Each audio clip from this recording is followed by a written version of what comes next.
fans, welcome back to the channel. As the saying goes, new year, new books. So started the year off right with doing a little Barnes Nobel shopping and getting some new books to add to the collection. The first two books I got will be very easy to talk about because they're continuations of series that I've already started. The last book that I read within 2024 was Belladonna, which is a gothic romantasy where our female main character Signa actually develops a relationship with death, who has always followed her throughout her life because she was orphaned as a child and has moved between a lot of different homes because her caretakers always end up dying. She moves to her final caretaker and there's a little bit of a murder mystery that they work together to solve. I really did enjoy that book. I really like Adalyn Grace's writing style. I felt like it was the perfect amount of flowery, where she painted a really pretty picture in my head, but it wasn't too descriptive. So to continue on with that series, I got the next book, which is Foxglove. And we're still following Signa and Death within the story. However, Fate, who is similar to Death and being personified,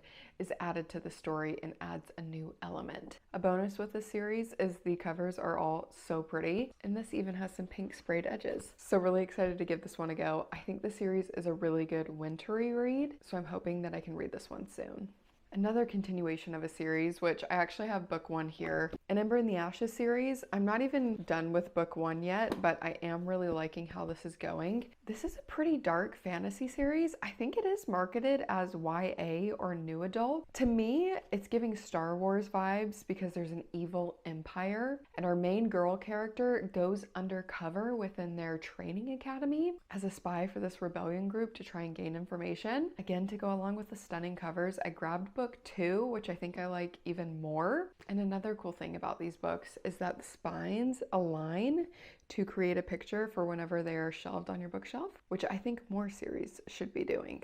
For the rest of the books I got, you'll notice a theme that these are all from authors that I haven't read from before. I really want that to be a focus for me in 2025, is to continue to branch out, not stay within my comfort zone, and find new authors to love. So I'm pretty sure all of these are from authors that I haven't read from before yet. This first book here I am feeling pretty hopeful about because I have heard a lot of great reviews about this series. That will be Lightlark by Aster. This is a fantasy series with a Hunger Games trial-based element to it. Every 100 years, the centennial happens on the island of Lightlark, where the rulers of 6 realms must fight to break their curses and win unparalleled power. To break the curse and save themselves and their realms, one ruler must die. I'm pretty sure our female main character, this is her first centennial that she's ever been to. She doesn't know who to trust, there's some scheming, there's some lying, and I think there's a love triangle that takes place as well. I have a feeling this is going to be a really quick read. I know that Sarah Caroli read this recently and really enjoyed it, so I'm hoping that I enjoy it as well.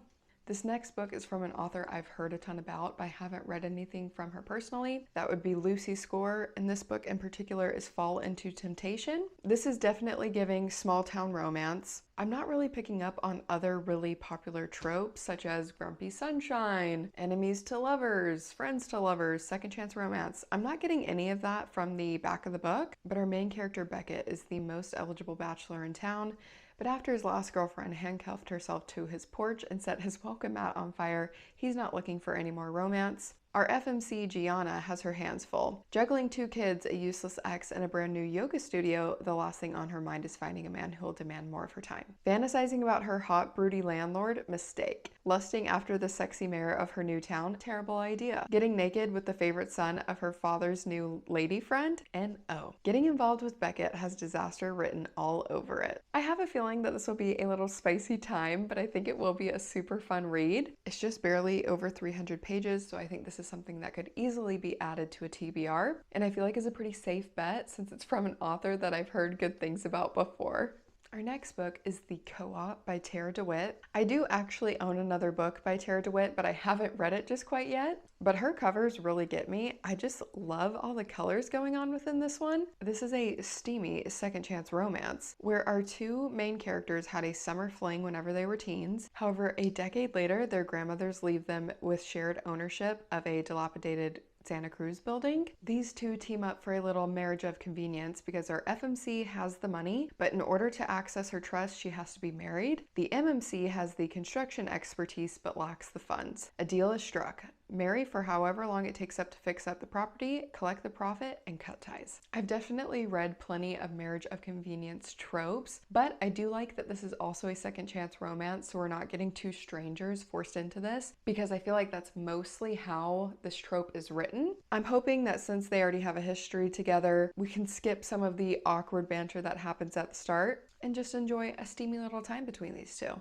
I have had this on my want to read list for a really long time, and I'm so happy that I finally found this in my Barnes. The Vows by Jessica Joyce. This is another second chance romance. These two have to team up because their best friend is getting married. However, the lead up to the wedding, everything is going wrong. So while being forced together, old feelings start to arise. And I've heard that this is such a fun time. It also takes place in Napa Valley, which I really want to go to with Hunter. So I'm hoping that this is very atmospheric. It's probably not giving winter, but I think it will be a fun time nonetheless.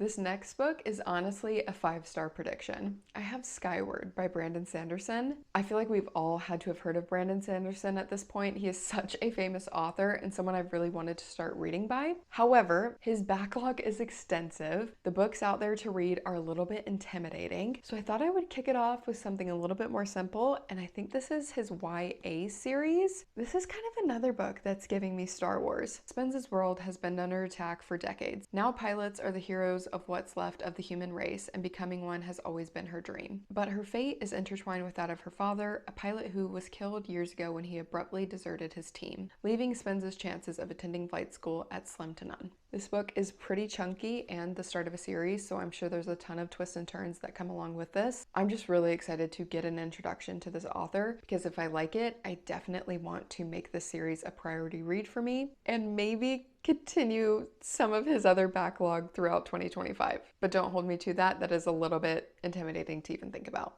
I just watched Haley Pham's Every Book I Read Within 2024 video last night. And if you keep up with her videos, you know that her #1 author right now is mcfarlane. My Barnes only had one book by her, so I just grabbed it while I could. This book is called You Belong With Me, and I'll be honest, I didn't even read the back of the book. I just saw the author's name and said, let's give it a go. So I guess let's read the back of this book and see what I have in store. A charming, hilarious, and heartfelt new novel about a woman adjusting to life in the spotlight when she begins a relationship with a famous actor. Edie found true love, and on Christmas Day, he's knocking at her door. Elliot Owen is handsome, charming, and basically Hollywood royalty, and he insists, madly in love with Edie. It's going to be complicated, but they're just too good together not to try. While being with Elliot is a dream, Edie is faced with the reality of life in the limelight as stories leak online, gorgeous co-stars and charismatic colleagues loom, and envious people from Edie's past seem determined to destroy her present. Edie finds herself questioning her place in Elliot's world, even if they are a perfect fit.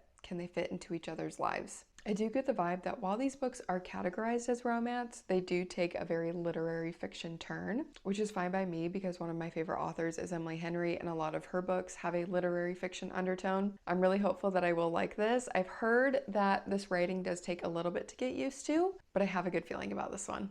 This is a book that I just picked up on a complete whim. I have never heard anyone talk about this book or this author. Love in Bloom by Lucy Eden. One I just saw, the cover was really cute. But this is just another small town romance. It says for fans of B.K. Borison and Sarah Adams comes a cheeky small town romantic comedy about finding yourself in the weeds, only to find love too. We follow a city girl who gets thrown into small town life after she inherits a farm in Georgia. She thinks this is going to be an idyllic new fresh start. However, it's anything but peaceful once she gets there. To add to the craziness, the farm's manager, Dan, is doubting her every step of the way. I think we're going to watch a little bit of forced proximity between these two, and obviously fall in love along the way. Final book I have here is Not Another Love Story by Julie Soto. This is a rivals to lovers story following two musicians. Our FMC is a violinist, our MMC is a cellist, and they are battling for first chair in this orchestra. I've heard that our MMC is a little bit abrasive at points. However, you really fall into the scenes with them whenever they're experiencing music together. So I am excited to give it a go. I don't think I've ever read anything where they are both musicians, and I have seen a few other booktubers rate this book pretty highly.